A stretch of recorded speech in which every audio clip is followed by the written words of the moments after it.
Оқы жатта рахаттан марафонының 4-ші күніне қош келдіңіздер, және бүгін біз 2-3 есе жылдам оқуды үйренеміз.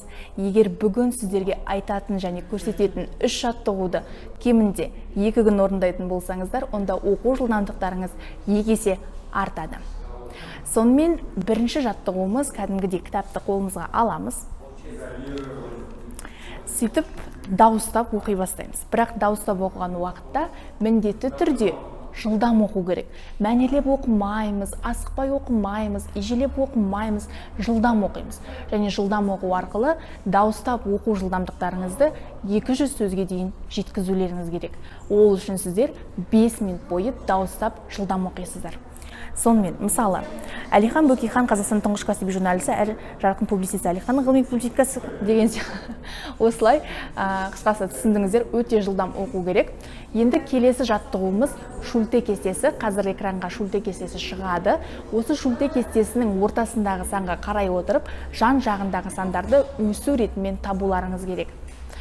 Шульте кестесі жақындап, алыстап, көздеріңізді былай фокус алғандай болып, камераның настройкасын өзгерткен сияқты қылып, жақындатып алыстасаңыздар болады. Және де егер көре алмай жатсаңыздар, көздеріңізді қатты жұмып, ашып, сөйтіп осы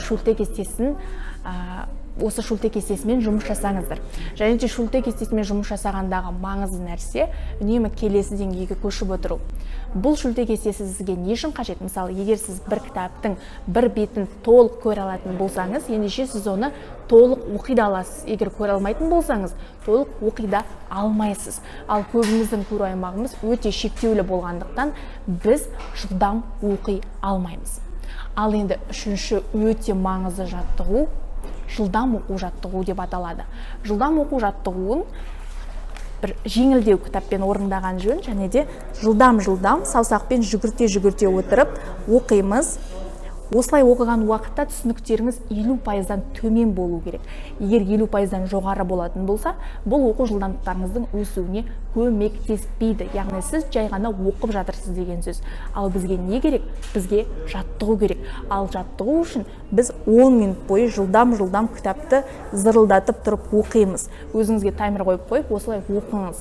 Сол жағдайда сіз мына кітапты бірінші жылдам оқуға дағдыланасыз.